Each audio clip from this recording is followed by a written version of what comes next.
بسم الله الرحمن الرحيم إن الحمد لله نحمده ونستعينه ونستغفره ونؤمن به ونتوكل عليه ونعوذ بالله من شرور أنفسنا ومن سيئات أعمالنا من يهده الله فلا مضل له ومن يضلله فلا هادي له وأشهد أن لا إله إلا الله وحده لا شريك له وأشهد أن محمدا عبده ورسوله أما بعد فأعوذ بالله من الشيطان الرجيم بسم الله الرحمن الرحيم لتجدن أشد الناس عداوة للذين آمنوا اليهود والذين أشركوا صدق الله العظيم وصدق رسوله النبي الكريم الأمين ونحن على ذلك لمن الشاهدين والشاكرين والحمد لله رب العالمين إن الله وملائكته يصلون على النبي يا أيها الذين آمنوا صلوا عليه وسلموا تسليما اللهم صل على سيدنا محمد وعلى آل سيدنا محمد وبارك وسلم عليه الصلاة والسلام عليك يا سيدي يا رسول الله وعلى آلك وأصحابك وسلم عليك يا شفيع المذنبين الصلاة والسلام عليك يا سيدي يا رسول الله وعلى آلك وأصحابك وسلم عليك يا راحة العاشقين. سامعین ذی وقار، اللہ رب العزت کا لاکھوں بار شکر ہے کہ اس نے سید الایام یہ جمعۃ المبارک اور یہ مسجد شریف کا منور و معطر اور پرسکون ماحول عطا فرمایا. یہ اللہ رب العزت کی توفیق ہی ہے کہ انسان اس کے حضور سربسجود ہو سکے. جب ہم ارد گرد نظر ڈالتے ہیں تو مسلمان جگہ جگہ پہ پریشانی اور مصیبت کا شکار نظر آتے ہیں، بالخصوص فلسطین اور شام. یہ وہ علاقے ہیں کہ جن کی احادیث میں بہت سی فضیلتیں بیان فرمائی گئی ہیں. یہ وہ سرزمین ہے کہ جسے یہ اعزاز حاصل ہے کہ یہاں کثرت سے انبیاء کرام کو مبعوث کیا گیا. دیگر کئی علاقوں سے انبیاء کرام نے ہجرت فرما کر اس علاقے کو اپنا مسکن بنایا، جس میں حضرت سیدنا ابراہیم علیہ السلام جد الانبیاء، حضرت سیدنا اسحاق علیہ السلام، یعقوب علیہ السلام، سیدنا یوشع بن نون، بلکہ حضرت سیدنا موسیٰ علیہ السلام نے تو اس سرزمین بیت المقدس پر اپنی موت کے لیے اللہ رب العزت سے دعا فرمائی ہے. جب سیدنا عیسیٰ علیہ السلام کو قتل کی سازشیں کی گئی تو اللہ رب العزت نے انہیں آسمان پر اٹھا لیا. وَمَا قَتَلُوهُ وَمَا صَلَبُوهُ وَلَكِنْ شُبِّهَ لَهُمْ. قرآن کہتا ہے کہ نہ وہ ان کو قتل کر سکے، وَمَا صَلَبُوهُ، نہ ہی ان کو صلیب پر چڑھا سکے، وَلَكِنْ شُبِّهَ لَهُمْ. جو حالات تھے اللہ رب العزت نے ان حالات کو ان کے لیے مشکوک بنا دیا. فرمایا پھر ہوا کیا؟ بل رفعہ اللہ الیہ، اللہ رب العزت نے ان کو آسمان پر اٹھا لیا. وکان اللہ عزیزا حکیما. تو ان کو اللہ رب العزت نے آسمان پر اٹھا لیا، لیکن دوبارہ نزول ان کا اسی سرزمین پہ ہو.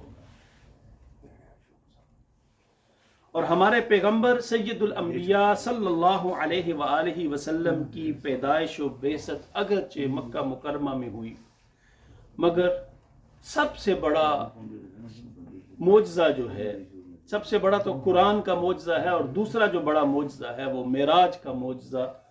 وہ آقا علیہ السلام کی کو اس مقدس سرزمین یعنی مسجد اقصیٰ کی سیر کرائی گئی، اس کے بعد تمام انبیاء کرام کی امامت فرمائی گئی اور یہاں سے معراج کی ابتدا ہوئی.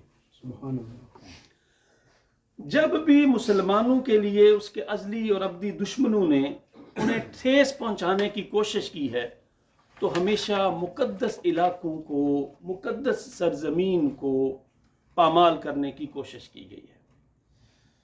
اس کائنات پر اللہ رب العزت کا یہ دوسرا گھر ہے، قبلہ اول دنیا کائنات بننے والا اللہ کا دوسرا گھر ہے۔ سیدنا ابو ذر غفاری رضی اللہ تعالی عنہ نے نبی اکرم صلی اللہ علیہ وآلہ وسلم سے سوال کیا، یا رسول اللہ صلی اللہ علیہ وسلم ای مسجد وضع فی الارض اول، کہ یا رسول اللہ کرۂ ارض پر سب سے پہلے کون سی مسجد تعمیر کی گئی؟ تو آقا علیہ الصلوۃ والسلام نے جواب دیا، قال المسجد الحرام، سب سے پہلے اس روئے زمین پر اللہ کی عبادت کے لیے اگر کوئی گھر بنایا گیا ہے، ان اول بیت وضع للناس للذی ببکہ، تو فرمایا وہ مسجد حرام ہے۔ پھر ابو ذر کہتے ہیں کہ میں نے عرض قلت ثم ایو، کہتے ہیں میں نے پھر عرض کی یا رسول اللہ اس کے بعد اللہ رب العزت نے دوسرا اللہ کی عبادت کے لیے کون سا گھر تعمیر کیا ہے؟ قال رسول اللہ صلی اللہ علیہ وسلم المسجد الاقصی، تو آقا علیہ الصلوۃ والسلام نے فرمایا دوسرا گھر اللہ کی بندگی کے لیے جو تعمیر کیا گیا وہ مسجد اقصی ہے۔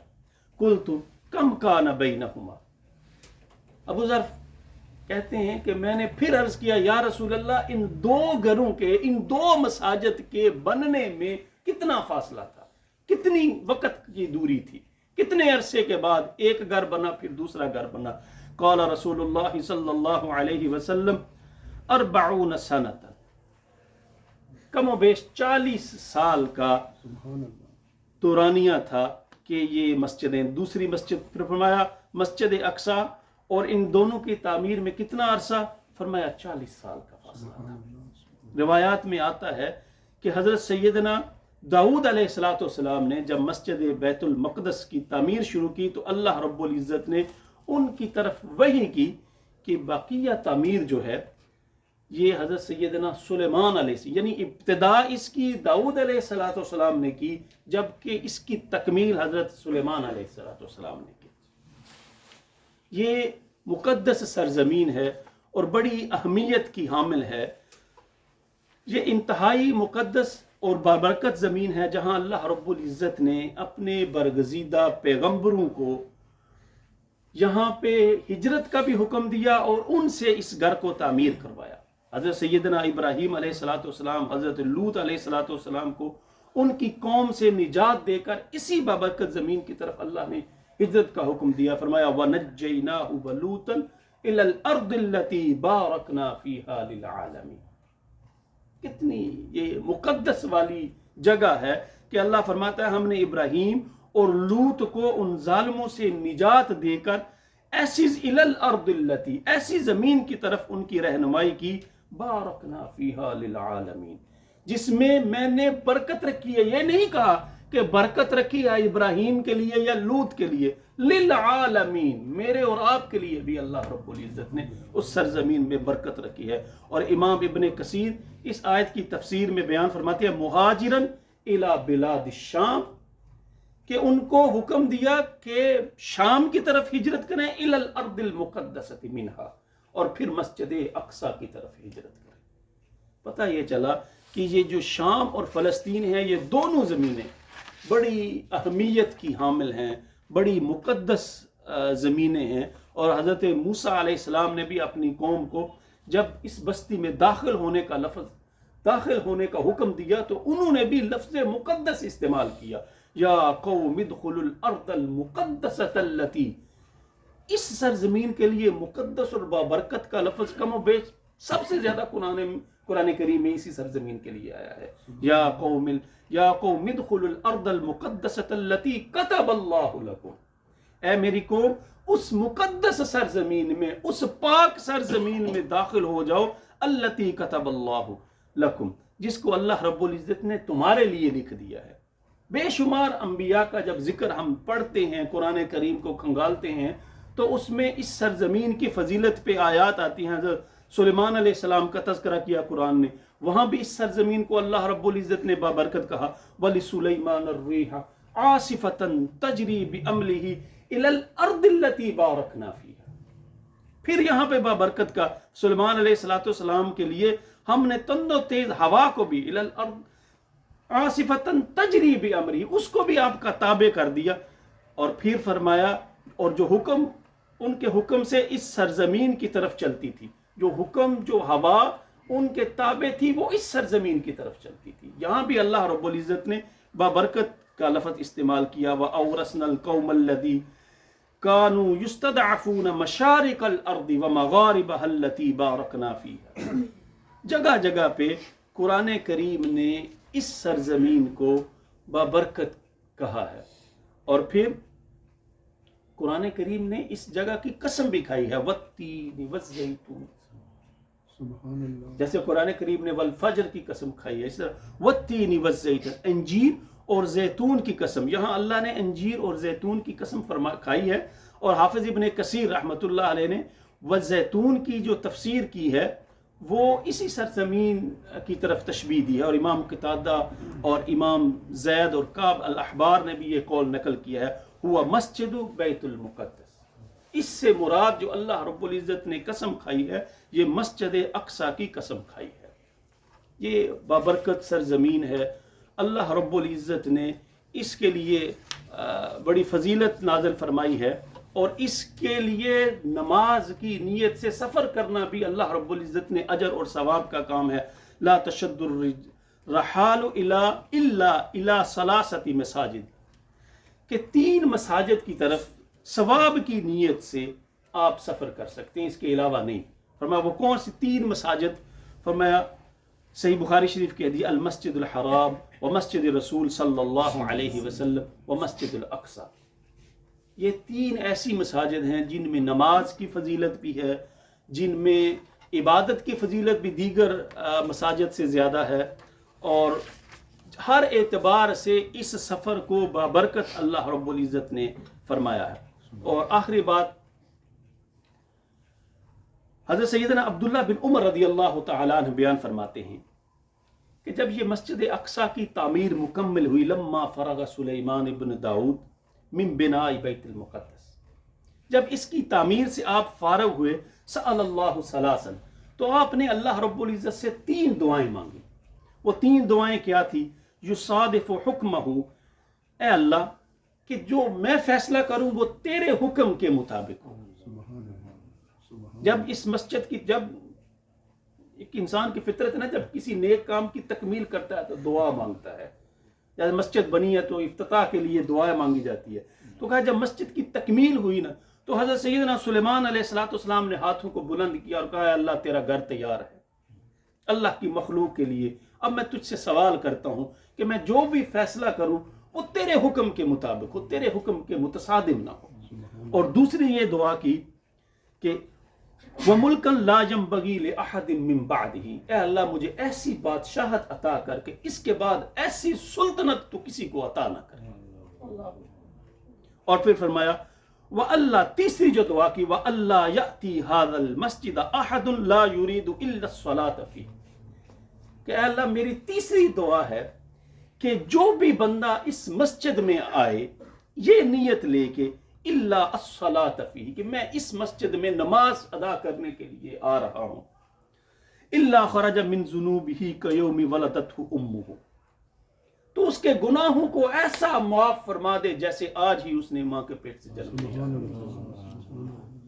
اور پھر سنن ابن ماجہ کی یہ حدیث ہے، اور آقا علیہ الصلوۃ والسلام اس کے بعد فرمایا فقال النبی صلی اللہ علیہ وسلم اما الاثنتان فقد اوتیہما، کہ 2 دعائیں جو پہلی تھیں وہ تو قرآن کے مطابق ان کو عطا کر دی گئی ہیں. اور پھر میں وَأَرْجُو أَن يَكُونَ قَدْ أُوتِيَ الثَّلَاثَ، تو میرے آقا کہتے ہیں مجھے امید ہے کہ اللہ نے تیسری دعا بھی ان کی قبول فرما لی.